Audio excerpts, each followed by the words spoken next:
Welcome to Mando Monday. I am Kira, Lawmaster of the Priory. Let's start.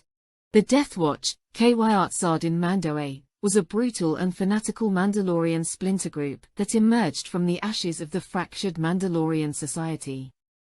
Their origins lay in the division of the Mandalorian people between those who sought honor and discipline, and those who longed for the savage conquests of old. Founded by the barbaric warrior Tor Vizsla, the Death Watch rejected the reformist ideals of Jester Mareel and his Super Commando Codex, which aimed to transform the Mandalorians into honorable, disciplined mercenaries.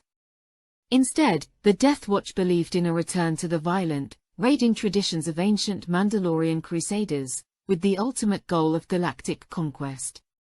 Origins of the Death Watch. In the wake of the Ithilien genocide in 200 BBY, many Mandalorian warriors began to question their brutal ways. By 150 BBY, Jester Mareel rose to power as the Mandala, instituting the Super Commando Codex, which defined the Mandalorians as professional mercenaries bound by honor. Mareel's reforms, however, met fierce resistance from those who clung to the old ways. Tor Vizsla, a charismatic but ruthless warrior, rallied these dissenters to his cause, forming the Death Watch. Unlike the disciplined true Mandalorians who followed Mareel, the Death Watch was plagued by infighting and led by Vizsla's unchecked ego. Despite this, they were dangerous, embodying the raw ferocity of Mandalore's violent past. The Mandalorian Civil War. The schism between the true Mandalorians and the Death Watch erupted into the Mandalorian Civil War. The Death Watch waged a brutal campaign of terror, striking fear into Mandalorian clans and innocent civilians alike. One of their most infamous acts occurred on Concord Dawn, where the Death Watch ambushed Jester Mareel and his true Mandalorian forces. During this battle, Vizsla's forces raided the farm of a young Jango Fett's family, murdering his parents and enslaving his sister. Though Jango was rescued by Mareel's troops, this tragedy set the young boy on a path of vengeance. Vizsla's cruelty and cunning became hallmarks of the Death Watch's tactics. After being defeated in a counterattack by the true Mandalorians on Concord Dawn, Vizsla sought revenge by luring his enemies into traps, most notably during the battle on Cawdor 6. During this engagement, Vizsla personally killed Jester Mareel, dealing a devastating blow to the true Mandalorians.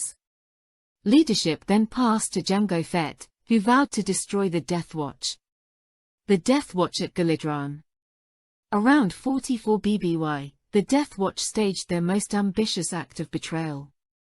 With the support of the governor of Gilidran, Vizsla manipulated the Jedi Order into exterminating the true Mandalorians. The governor falsely accused the Mandalorians of slaughtering innocents, using bodies provided by the Death Watch to bolster his claims. When the Jedi arrived, led by Jedi Master Dooku, they clashed with Jango Fett's forces in a fierce battle that left most of the true Mandalorians dead. Fett was captured and sold into slavery, while the Death Watch celebrated their victory. Jango would later escape captivity, reclaim his Mandalorian armor, and hunt down Vizsla for revenge. Their final confrontation took place aboard Vizsla's ship, the Death Rattle, above Corellia. After a ferocious duel that spanned from the bridge to the surface of the planet, Vizsla met his end, torn apart by a pack of Diacats. Although the Death Watch was seemingly shattered, its ideology survived, hidden in the shadows of Mandalorian culture. This was only part 1. Until next time, this is the way.